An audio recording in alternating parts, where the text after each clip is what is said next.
이번 주 시민데스크 잘한 뉴스, 아쉬운 뉴스에서는 지구촌 곳곳에서 관측되는 기상이변 사례를 분석한 데이터 저널리즘 팀의 보도와 함께 현안별 이슈를 알기 쉽게 정리한 YTN 생방송 뉴스소 앵커 리포트에 대해 얘기 나눠봅니다. 이번 주는 어떤 시청자 의견이 올라왔을까요? 시청자 브리핑, 시시콜콜 위클리 픽. 여러분의 물음에 YTN이 시원하게 답해드립니다. 내가 본 DMB 시간, 맛집이면 맛집, 과학이면 과학. 다양한 분야를 아우르는 프로그램 황금 나침반을 살펴봅니다.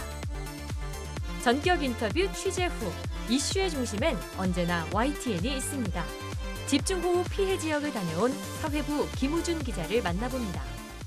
시청자 여러분, 한 주 동안 안녕하셨습니까? 시민데스크 박광렬입니다. YTN 뉴스 프로그램의 발전에 도움을 주실 시청자위원을 모집하고 있습니다. 장르 불문, 각계각층 모든 분들에게 기회가 열려 있다고 하니까요. YTN을 응원하는 많은 분들의 참여와 지원 기다리겠습니다. 자세한 내용 YTN 홈페이지 하단에 있는 공지사항을 참고하시기 바랍니다. 이번 주 시민데스크 잘한 뉴스, 아쉬운 뉴스로 시작합니다.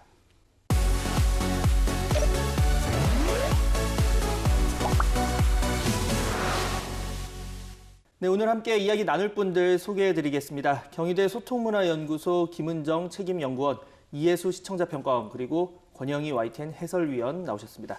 세 분 어서 오세요. 안녕하세요. 자, 지난주 이슈들 참 많았지만 역대 가장 길었던 장마 소식 그리고 집중호우 피해 상황을 빼놓을 수 없겠습니다. 오늘은 YTN이 이런 재난 상황에서 보도 잘했는지 먼저 짚어보겠습니다. 평가원님, 어떤 뉴스를 꼽아주셨습니까? 지난 8월 8일 토요일에 방송된 남부 집중호우 피해 잇따라 중부도 호우특보 발령이라는 주제로 진행된 대담을 눈여겨보았습니다. 네. 해당 대담은 이수곤 전 시립대 토목공학과 교수님과 그 양지열 변호사 두 패널을 초청을 해서 집중호우에 관한 전반적인 내용을 종합 정리하는 대담이었는데요. 그런데 패널 선정에 있어서 법조인인 변호사가 섭외가 되어서 조금 의아했습니다. 물론 양 변호사가 집중호우에 관련된 어떤 피해 상황을 전달을 했기 때문에 문제가 되는 발언을 하지는 않았습니다. 그러나 집중호우의 피해 상황이 YTN 뉴스 특보를 통해서 여러 차례 좀 진행이 되어 왔고, 또 해당 대담은 그 일부로서 보다 심층적인 내용을 다뤘던 시간이었던 만큼 폭우로 인한 피해 이후의 안전 상황에 대해서 좀 더 다루어졌으면 어땠을까, 그리고 거기에 적합한 패널이 섭외가 되었으면 어땠을까라는 생각이 들었습니다. 교수님 어떤? 예, 저도 사실 같은 대담을 시청을 했는데요. 대체로 평가원님과 거의 같은 생각을 하면서 이 대담을 좀 지켜봤습니다. 그래서 변호사 패널께서 주로 이제 앵커의 질문에 이제 답하시면서 뭐 피해 규모나 피해 상황의 심각성과 관련된 답변을 하시더라고요. 그래서 이런 답변 경우에는 오히려 현장 취재 기자와 연결을 하거나 아니면 취재 기자가 패널로 출연을 하거나 이렇게 설명을 하는 게 어떨까라는 생각을 했고요. 그리고 이제 또 한 가지는 이제 뉴스 구성과 관련된 이야기인데요. 거기 패널분 중에 토목공학 전문가께서 나오셨더라고요. 네. 그래서 이제 산사태의 원인과 발생 과정에 대해서 쭉 설명을 해주시는데, 그 전문적인 설명을 듣고 있는 와중에 화면은 분할을 해서 속보를 다루고 있더라고요. 그래서 아주 역동적으로 지금 수해 현장에서 이 피해가 발생하고 있는 상황을 다루고 계시더라고요. 자막도 그렇게 큰 자막이 나왔고요. 네. 그래서 시청자 입장에서 볼 때는 청각적으로는 토목공학 전문 그 산사태의 원인과 발생된 전문 지식들이 막 들려지고 있는데, 화면으로 보이는 것은 그것과는 다른 내용이에요. 그래서 이제 시청각이 부조화되면서 이해가 어려웠다라고 하는 생각을 했습니다. 그래서 이런 경우 전문가 인터뷰의 경우에는 아주 급한 속보가 아니라면 그 상황에 맞는 화면과 그 자막 구성을 해주시는 게 어떨까라는 생각을 좀 해봤습니다. 네, 크게 두 가지 부분입니다. 하나는 이제 패널 선정 관련한 내용이고, 또 하나는 뉴스 구성 관련한 건데, 자, 어떤 내용을? 네, 저도 이상했어요. 그 시간대 앵커께서 대담을 진행하실 때 아예 얘기를 하셨잖아요. 기자 출신 변호사라고 소개를 하면서 이제 피해 상황까지 두루두루 물어보겠다. 뭐 애둘러서 이렇게 딱 떨어지는 패널은 아닙니다라는 표현이겠죠. 뭐 두 분 말씀하신 대로 취재 기자가 출연했으면 제일 좋았습니다. 뭐 어떤 것에도 다 대답을 할 수 있으니까요. 근데 주말이었고 근무자의 제한이 있습니다. 그날 그 대담 앞뒤로 진행됐던 뉴스를 쭉 보시면 전화 연결이라든지 중계라든지 어마어마하게 많이 있습니다. 모두 다 이제 기자들이 가 있는 거죠. 그런 상황에서 그런 거가 쉽지 않았을 수 있고요. 그나마 뭐 평일에도 뉴스 계속 봐주시잖아요. 평일에는 훨씬 낫습니다, 상황이. 그렇게 이해해 주시면 고맙겠고요. 물론 앞으로 상황에 따라서 정말 최선의 패널을 섭외하도록 노력하겠습니다. 또 화면 문제는 그런 게 있는 것 같아요. 화면을 여러 개로 나누는 게 여러 가지 의미가 있잖아요. 교수님 말씀대로 이렇게 전문가가 전문적인 이야기를 할 때는 거기에 맞는 화면이 나가는 게 맞다고 봅니다. 다른 화면이 나갈 때는 크게 두 가지 중요한 뉴스가 다른 곳에서 벌어질 때는 화면을 분할해서 두 개를 뭐 다른 화면을 보여줄 수는 있지만 그런 경우에는 미리 준비를 더 잘 했었어야 하는 게 맞다고 봅니다. 또 저희가 24시간 뉴스다 보니까 그런 이제 생생한 상황이 많이 들어오는데 더 좀 준비를 해야 될 것 같습니다. 그래서 부적합했다라고 저는 생각합니다. 패널 선정에서 좀 그래서 앞으로 좀 주의를 해야겠다는 생각을 합니다. 자, 이 말고도 또 주말 보도 관련해서 교수님 또 뭐 눈에 띈 보도가 있었다고요? 예, 지금 너무 오랫동안 이상하게 비가 많이 오다 보니까 주말에도 뉴스를 열심히 볼 수밖에 없었습니다. 네.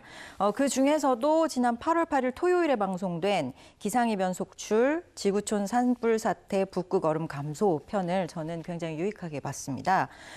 최근에 정말로 이상하리만큼 한반도에 기후 변화가 굉장히 많은데요. 그래서 이 보도는 이러한 이례적 날씨 변화가 전 지구적인 기후 변화와 맞물려 있다라는 시각을 데이터 분석을 통해서 철저하게 증명해 주었다라는 면에 있어서 굉장히 유익하게 봤습니다. 가장 눈에 띄었던 점은 장기간의 데이터를 굉장히 체계적으로 수집하고 분석해서 추이와 그 변화의 과정을 분석했다라는 점인데요.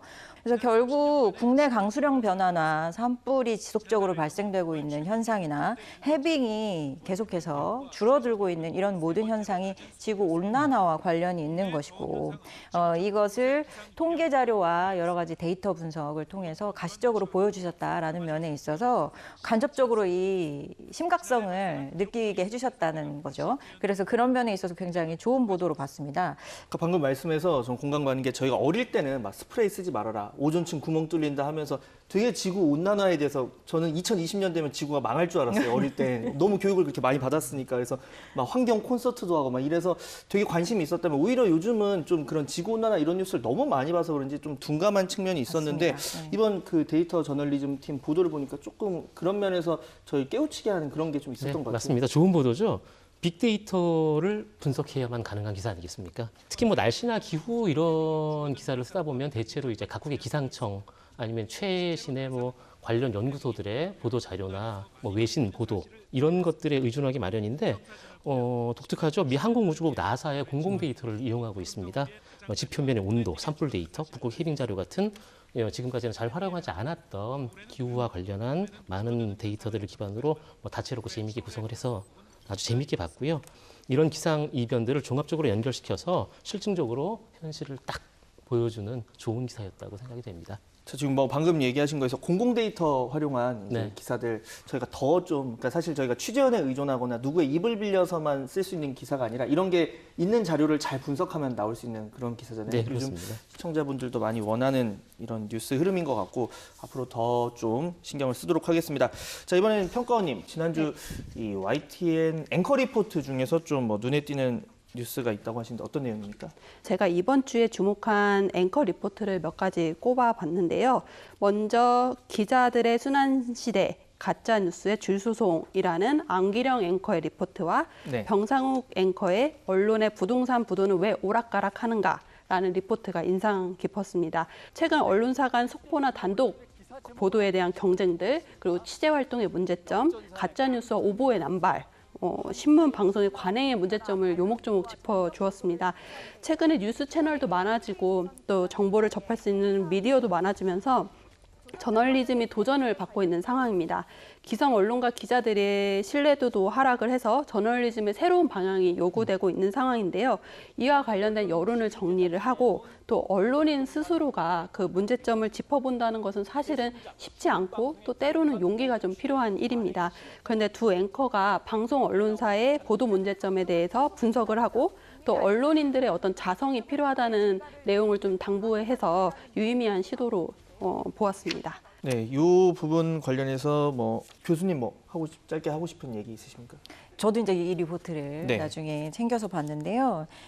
그 중에 이 변상욱 앵커께서 이런 표현을 하셨어요. 언론의 기자의 눈이 광고주와 건설업계를 향해 쏠려 있는 것이 아닌가라는 생각을 하신다라는 거죠. 그래서 눈을 민생으로 돌려야 한다. 눈은 언론의 마음이다라고 하는 표현이 있었어요. 근데 저 이 표현을 보면서 사실은 내가 가지고 있는 우리 직업 세계 안에서 나에 대해서 또 우리에 대해서 메타 비평을 하는 게 쉽지가 않잖아요. 그래서 이제 그런 시각을 자꾸 견지하면서 이것을 다시 한번 깨닫게 해주셨다라는 면에 있어서 이 부분이 굉장히 큰 울림을 주면서 저한테는 다가왔고요. 그래서 한 번 더 말씀드리고 싶었습니다. 네, 자 평가님 그리고 뭐 또 눈에 띈 앵커 리포트 있었다고 하는데 어떤 내용입니까? 네, 또 한 가지 눈에 띈 앵커 리포트가 있었는데요. 지난 8월 7일에 여기 계신 박광열 앵커가 유튜버 뒷광고에 대해서 리포트한 그 보도였습니다. 네. 박광열 앵커가 해당 이슈를 종합 정리하고 법적인 조치나 처벌이 가능한지, 법 기준에 모호함은 없는지 등을 살펴보았습니다. 시청자들이 좀 궁금할 법한 내용들을 요목조목 살펴주어서 유용한 정보가 많았고요. 또 시도로 그치기는 했지만 지난 20대 국회에서 유튜버들의 광고 표비법과 관련된 법안이 발의되었다는 내용도 리포트했습니다. 그래서 뒷광고 논란과 관련한 굉장히 많은 뉴스들이 쏟아졌는데 다른 뉴스와도 차별화되고 좀 더 심층적인 내용을 다뤘다는 점에서 좋은 보도로 뽑았습니다. 자, 이 코멘트에 대해서 뭐라 제가 할 말이 없을 것 같고, 자, 가급적 저가 한 거는 앞으로 안 좋은 뉴스 위주로 좀 많이 해주셨으면 그러면 제가 예. 이 안에서 좀 눈에 네. 띄는 점이 있었는데요. 이제 유튜버를 이 안에서 또 박광열 앵커께서 인플루언서라는 표현으로 풀어주셨어요. 예. 근데 인플루언서라는 표현을 잘 들여다보면 타인의 생각과 행동, 판단에 영향력을 행사하는 사람이잖아요. 그렇죠. 그리고 그것은 곧 권력입니다. 그래서 자신이 권력을 가지고 있다라는 점을 잘 깨닫지 못하는 사람들이 많은 것 같고요. 그래서 이 부분에 대해서 유튜버들도 좀 자각을 해야 될 것 같다라는 생각이고요. 사실은 이거 앞에 것과 좀 연결시켜서 이러한 권력이 같이 부여된 또 하나의 직업적 직군이 전 있다고 생각합니다. 그게 기자와 언론인이라고 생각합니다. 그래서 내가 지금 가지고 있는 생각, 내 말이 어디를 향하고 있는가, 그리고 이것이 어디에 닿아서 어떻게 영향을 미쳤으면 좋겠는가에 대한 성찰이 이 권력을 가지고 있는 직군들에 있어서는 반드시 필요하다라는 생각을 해봅니다. 네. 자, 해설위원님. 이 관련해서 아까 어떻게 보면 칼을 잘 쓰자 뭐 이런 의견 이렇게 보이는데 자, 어떻게 보십니까? 앵커 리포트 재밌고 좋죠. 잘 만들면. 최근에는 뭐 앵커 브리핑이나 이런 것들을 통해서도 앵커의 목소리를 따로 내면서 주요 뉴스에 대한 시각을 따로 정리하기도 하죠. YTN 앵커 리포트는 여기서 더 나아가서 뉴스를 보도하는 새로운 형태의 하나로 자리 잡고 있다고 생각을 합니다. 특히 이제 24시간 뉴스를 하는 YTN의 경우에 다양한 형태로 보도를 할 수 있는 틀을 가지고 있다는 게 굉장히 중요하거든요. 뭐 영상 구성, 기사, 조그만 다큐멘터리 이런 것의 하나라고 보여지고요. 일단 앵커가 리포트를 하면 시청자들의 눈을 확 잡아끌기 훨씬 쉽습니다. 기자들이 목소리로 나가는 기사보다 앵커가 직접 기사를 써서 진행을 하면서 보여주면 훨씬 시청자들한테 큰 영향을 미칠 수 있어서 제대로 된 보도를 잘하면 훨씬 좋은 영향력을 미칠 수 있다고 봅니다. 또 다양한 시각으로 세상을 들여다볼 수 있는 기회도 될 것 같아요. 출입 기자들을 아무래도 객관적으로 다들 쓰고 있다고 저는 확신합니다만 아무래도 그쪽 분야에 집중하다 보면 다른 데는 좀 등한시하거나 좀 덜 들여다볼 수 있거든요. 근데 앵커들 같은 경우에 박광일 앵커 어떠세요? YTN에서 생산돼서 올라오는 기사 거의 다 보시죠? 그렇죠. 네. 그러면은 굉장히 다양한 시각을 가질 수 있을 것 같아요. 이런 기사가 올라왔는데 오늘 다른 데에서 보니까 다른 기사는 요거에 대한 이런 시각도 있구나. 이걸 뭉뚱그려서 묶어서 뭐 또 다른 시각으로 새로운 기사를 만들어낼 수도 있고 이런 장점이 있다고 봅니다. 짧게 첨언을 하자면 그러니까 출입처에서 떨어져 있다 보니까 좀 출입처보다는 시청자가 뭐가 궁금해할까 이런 걸 좀 생각하면서 쓸 수 있는 게 앵커 리포트 장점인 것 같아요. 그러니까 때로는 출입처에는 꼭 필요한 내용이라서 넣는데 일반 사람들은 별로 궁금해하지 않는, 보통 시민들은 궁금해하지 않는 내용을 기사에 넣어서 시간이 없어서 다른 중요한 내용을 뭐 못 쓸 때도 있거든요. 그런 점에서 그 앵커 리포트가 좋은 것 같고, 또 아까 뭐 말씀해 주셨지만 동종업계에 대한 비판도 뭐 아무래도 좀 뭐 출입처 이런 데서 좀 자유롭다 보니까 할 수 있는 부분도 있고 해서 그런 부분 순기능인 것 같고, 앞으로 이 순기능을 잘 계속 이어나갈 수 있도록 더 열심히 해야겠다는 생각이 듭니다. 자, 오늘도 이 YTN의 더 나은 보도를 위한 이 세 분의 애정어린 분석과 해설 잘 들어봤습니다. 세 분 오늘 말씀 감사합니다. 네, 믿고 보는 뉴스를 만들기 위한 노력은 계속됩니다. 시청자 브리핑 시시콜콜 위클리픽, 이번 주 시청자 의견 함께 보시죠.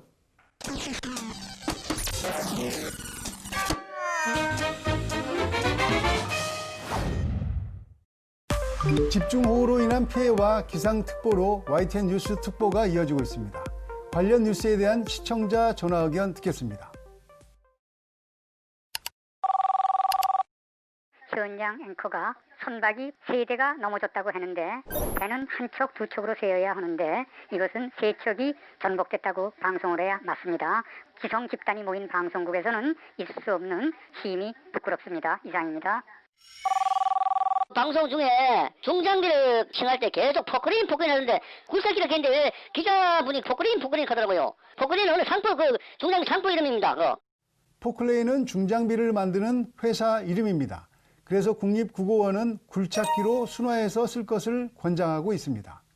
굴삭기라는 말도 사전에 있지만 일본어2 용어이기 때문에 굴착기로 표기하고 말하는 것이 더 바람직하다는 것입니다.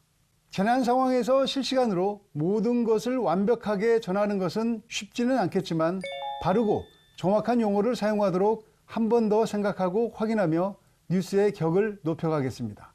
전화 주셔서 감사드립니다.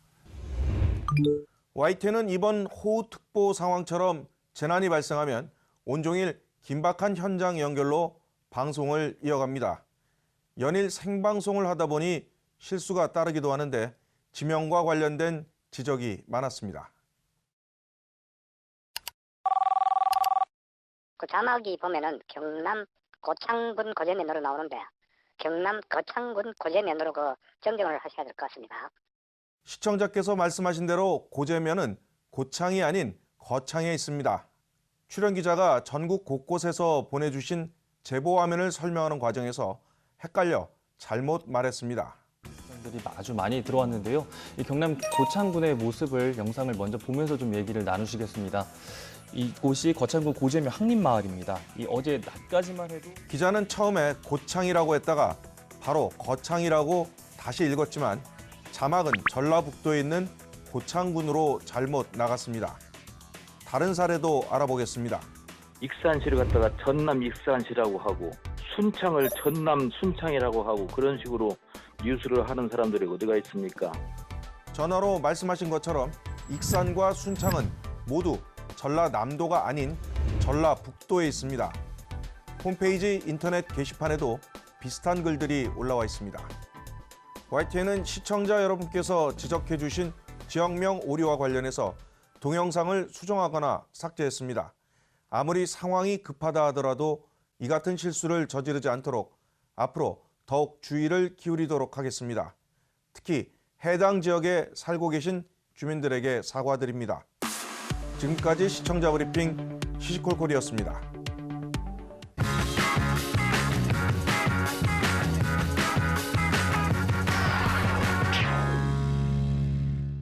YTN DMB 프로그램을 평가하는 내가 본 DMB 시간입니다. 오늘은 알찬 생활 정보와 함께 첨단 과학기술을 만나보는 황금 나침반을 살펴봅니다. 정은정 평가원 의견 들어보시죠. 안녕하세요. YTN DMB 시청자 평가원 정은정입니다. 생각지 못한 새로운 세계를 탐구할 때 사람들은 삶의 풍요로움을 경험하게 된다고 하죠. 코로나19와 기나긴 장마로 외출이 쉽지 않은 요즘, YTN DMB의 황금 나침반을 통해 평소에 접해보지 못했던 것들에 관심을 가져보는 것도 괜찮아 보입니다.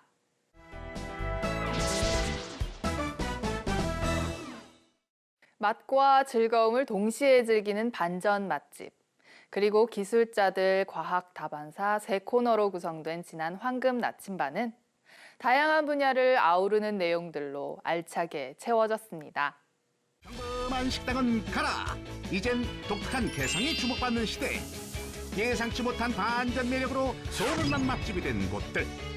눈과 입이 동시에 즐거워지는 이색 반전 맛집들을 소개합니다. 먼저 반전 맛집에서는 겉과 속이 다른 창고형 레스토랑, 부동산 간판의 떡볶이집, 낮에는 카페, 밤에는 주점이 되는 이국적인 음식점을 만나볼 수 있었습니다. 독특함 덕분에 SNS 등을 통해 입소문을 타게 됐지만 진짜 반전은 독특함 속에 숨겨진 맛과 노력이 아닐까 싶습니다. 이어진 기술자들을 통해서는 선박용 이산화황 저감 기술과 오염을 줄이고 생산성을 높인 양식 기술이 소개됐습니다. 생소한 기술과 장비를 직접 보여주고 부족한 정보는 그래픽 등의 보조 자료를 통해 친절하게 설명해줘 이해에 도움이 됐습니다. 과학 다반사에서는 재미난 실험들을 동원해 고무줄의 위력을 익살스럽게 풀어냈습니다. 고무줄로 수박을 쪼개고 고무줄을 발목에 감고 달리며 고무줄공으로 탄성을 비교하는 실험들이 이어졌습니다. 그런데 그중에서 고무줄로 수박을 쪼개는 실험은 조금 위험해 보였습니다. 어린이는 따라하지 말라는 자막이 노출되긴 했지만 실험을 진행한 출연자들에 대한 안전장치나 충분한 배려가 필요해 보였습니다. 황금 나침반의 지난 방송은 평소에 쉽게 관심을 가지기 어려운 정보들을 시청자들에게 흥미롭게 전달하기 위해 노력한 흔적이 느껴졌습니다. 앞으로도 황금 나침반을 통해 다양하고 새로운 정보를 만날 수 있길 바랍니다.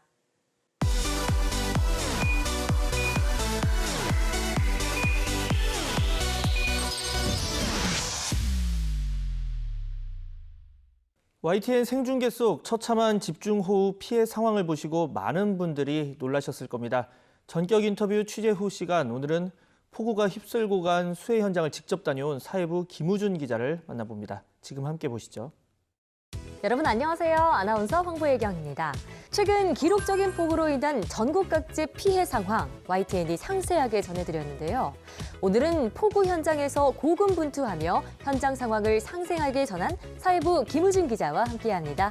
어서 오세요. 네, 안녕하십니까. 안녕하십니까. YTN 사회부 김우준 기자입니다. 폭우 당시 현장 상황을 전했던 김우준 기자의 모습 먼저 화면으로 보시죠. 네, 제가 나와 있는 이곳 산양 1리는 주민 130여 명이 거주하는 곳입니다. 하지만 이곳을 마을이라고 부르기 어려울 정도로 완전히 쑥대밭으로 변해버렸는데요. 토사가 흘러내려오면서 어른 키높이만큼 흙이 들이찼고 현재는 지붕만 간신히 보이는 상황입니다. 엿새간 700mm 넘는 정말 많은 비가 내리면서 한탱간 본류가 범람을 한 겁니다. 요즘 폭우 때문에 이곳저곳 다니셨더라고요. 어디 취재를 다녀오셨어요? 네, 제가 일단은 크게는 경기도랑 강원도를 갔다 왔는데요. 네. 경기도에서는 이천이랑 이제 피해가 집중했던 안성을 다녀왔고 강원도에서는 철원군을 다녀왔습니다. 실제로 가보셨을 때 그 피해 상황이 어땠나요? 강원도 철원군에 있는 이길리 마을 같은 경우에는 저희가 이제 도착했을 당시가 한 7시 조금 넘었던 상황입니다. 오후요? 오후, 네, 오후 네. 7시 넘었던 상황인데 취재 차량에서 내려서 보니까 제가 기자 한 지 이제 4년 정도 됐거든요. 네. 이게 오래된 기간은 아니지만 처음 보는 광경이었어요. 그러니까 어떠나요? 이게 길이 딱 마을로 들어가는 유일한 길이 딱 하나가 있는데 네. 그 길부터 마을이 전체가 다 물에 잠겨 있는. 아. 그래서 마을 지붕밖에 보이지 않았어요. 모든 상황이 지붕밖에 보이지 않았고 네. 이제 중요한 거는 당시 사람이 안에 계셨었거든요. 마을 주민분들이. 네. 그래서 이제 필요한 물품 같은 거를 나를 수 있는 방법이 없어가지고 예. 보트로 날라야 될 정도로 되게 심각한 상황이었고 그리고 경기도에 있는 이제 산양 1, 2 마을 같은 경우에는 네. 6만 톤의 물이 이제 쏟아진 지역입니다. 네. 이제 저수지가 터지면서 그래서 뭐 마을 전체가 정말 재난 영화 한 장면처럼 잠겨 있었나요? 네, 잠기고 나서 이제 휩쓸려간 상황이었기 때문에 재난 영화 한 장면처럼 뭐 성한 곳이 하나도 없었어요. 뭐. 네. 이재민들의 이야기도 들어보셨잖아요. 뭐라고 토로하시던가요? 일단은 가장 힘든 게 이렇게 잊을만 할 때쯤 다시 한번 계속 이렇게 피해가 왔다는 겁니다. 강원도 철원군 이길리 마을 같은 경우에는 벌써 이제 이런 피해가 3번째거든요. 그럼 상습 침수 지역인가요? 네, 그렇습니다. 그래서 대부분 고령의 이제 어르신 분들이세요. 근데 그분들은 정말 이제 살기 힘들다. 네, 이렇게 잊을만 하면 계속 이렇게 반복되고 또 재건하면 또 다시 이렇게 물난리 겪고 이러다 보니까 힘들어하는 모습을 볼 수 있었습니다. 자연재해 현장이다 보니까 현장에서 어려운 일들이 많았을 것 같은데 어떤 점들이 가장 힘드셨나요? 일단은 가장 큰 게 밤 상황을 저희가 새벽부터 전달해 드려야 되기 때문에 보통 저희가 5시 50분부터 중계를 타거든요. 오전 5시 50분? 네, 새벽 5시 50분부터 중계를 타면 중계가 이게 1시간마다 있어요. 그래서 6시, 7시, 8시, 9시, 11시 이렇게 있는데 중요한 거는 그 사이가 되게 틈이 적기 때문에 이게 화장실도 못 가고요. 정말 게릴라성 폭우였거든요. 그래서 현장 상황이 너무 변화무쌍했습니다. 뭐 중계를 준비하다가도 비가 갑자기 내렸고 비가 갑자기 그치기도 했고 그렇기 때문에 비를 너무 많이 맞아서 저희도 온몸이 다 젖었거든요. 다 젖어서 한 번은 이제 현장에서 취재를 끝내고 대피소로 이동했던 적이 있었어요. 제가 대피소 상황을 전해드리려고 대피소 상황 이동했는데 제가 온몸이 너무 젖어서 양말을 좀 벗고 이게 좀 체육관 한 곳에 양말을 벗고 이제 옷을 좀 말리고 있었어요. 이게 좀 쭈그려 앉아서 그랬더니 이제 대피소 이제 군청 직원이시죠. 저한테 이렇게 오시더니 그 이재민 분 등록하시려면 이렇게 성함을 적으셔야 된다고. 지금 취재하러 온 기자를 이재민으로 착각할 정도로. 왜냐면 이게 양말도 다 벗고 이제 쭈그려 앉아 이렇게. 저희가 웃고는 있지만 정말 웃지 못할 그런 상황들인데. 그렇죠. 현장에서는 정말 힘들었죠. 자, 이번에 자연재해를 취재하시면서 YTN의 남다른 강점을 느끼게 된 계기가 있었다고요? YTN의 이제 뭐니 해도 강점은 현장성입니다. 그리고 제가 사실 좋아하는 이제 기자 중에 그 앤더슨 코퍼라는 사람이 있는데 그분께서 이렇게 말씀하셨어요. 언론의 힘은 현장에서 나온다. 현장에서 나온다. 네, 현장에서 나온다. 제가 이제 산양 1, 2 같은 경우에는 이제 마을 회관을 제가 집중적으로 좀 조명을 했어요. 현장 상황이 이렇게 심각하고 지금 이게 위험한 그 잔해들이 그대로 방치가 되어 있다. 그러니까 정말 한 2시간 후에 경찰차가 이렇게 그 큰 대형 버스가 와서 직접 복구를 이제 시작을 하시더라고요. 근데 그중 경찰관 한 분이 저한테 오시더니 YTN 보고 나왔다. 뭐 이렇게 이제 뭐 지나가는 말로 해주셨는데 저한테는 되게 큰 힘이 됐었고 현장에서 이렇게 조금이라도 도움이 됐다라면 되게 감사하다라는 그런 생각을 좀 들기도 했었습니다. 자, 이번과 같은 폭우 상황에서 안전에 좀 대비를 하기 위해서 어떤 점을 유의해야 할까요? 피해 위험 지역에 계신 분들께서는 언제나 항상 그 방송이나 혹은 아니면 휴대전화를 계속 이제 보시면서 안전에 유의하시고 그리고 또 다르게 이제 대피할 때도 혹시 모르 2차 사고가 굉장히 또 많거든요. 뭐 가스 유출이나 혹은 아니면 전기에 의한 또 감전 사고가 있기 때문에 다 차단을 하고 나오셔서 대피하는 것도 중요하고 그 이전에 대피로도 확보를 하고 내가 어디로 대피해야 되는지 대피소가 다 있습니다. 그 지자체에서 다 그 정해놓거든요. 그 부분을 미리 파악을 하신 다음에 신속하게 대피하시는 것이 무엇보다 중요합니다. 제가 뉴스 특보 진행하면서 가장 빛을 발한다 이렇게 느꼈던 부분이 시청자분들의 제보 영상입니다. 이번에 정말 큰 역할을 했죠. 네, 특히 이런 재난 사고 현장 같은 경우에는 저희가 가장 이제 유심히 보는 것이 바로 제보입니다. 저희 기자의 수도 한계가 있기 때문에 시청자분들이 그 제보해 주시는 그 영상 자체가 정말 귀중하죠. 귀중하고 또 하나의 이제 그 기사가 됩니다. 그 기사로서 어떤 역할이 있냐면 그 지역 주변에 있는 그 주민분들께서도 굉장히 유의하실 수밖에 없어요. 이런 상황이 이렇게 심각하구나 이렇게 경각심을 보내드리기도 하고 피해 상황을 알려서 관공서 분들께서도 이제 이 상황을 유심히 지켜보고 어떻게 이제 지원 대책을 내리느냐 그 부분에서 중요한 바로미터가 된다는 걸로 알고 있습니다. 이런 게 정말 귀중한 자료이긴 하지만 한편으로는 시청자분들의 안전이 확보된 상황에서 제보 영상을 찍어야 한다는 것도 잊지 마셔야겠습니다. 자, 이 중계의 특성상 정해진 시간 안에 많은 내용을 담아야 하다 보니까 다 담지 못한 내용들도 있을 것 같거든요. 그 저희 특보 상황을 저희가 좀 지켜봤는데 그 사건팀 저희 멤버들이 되게 진짜 고생을 많이 했어요. 그 저희가 좀 유심히 돌아보니까 저희가 코로나19 때부터 사실 현장에 정말 많이 투입이 됐었거든요. 그래서 뭐 선후배 가릴 것 없이 현장에서 이제 많이 투입이 됐었고 그 현장에서 쌓였던 이제 노하우가 이번 재난 현장 같은 경우에 정말 후배들 같은 경우에는 원고도 없이 이제 네. 현장을 이렇게 중계를 하더라고요. 그런 상황을 바라보면서 저희 사건팀 같은 경우에 이번 특히 현장에서 굉장히 빛을 발하지 않았나 뭐 이런 생각이 들었습니다. 네, 앞으로도 현장 다니시면서 생생한 현장의 모습 시청자분들께 전해주시기 바랄게요. 지금까지 사회부 김우진 기자와 함께했습니다. 네, 말씀 고맙습니다. 감사합니다.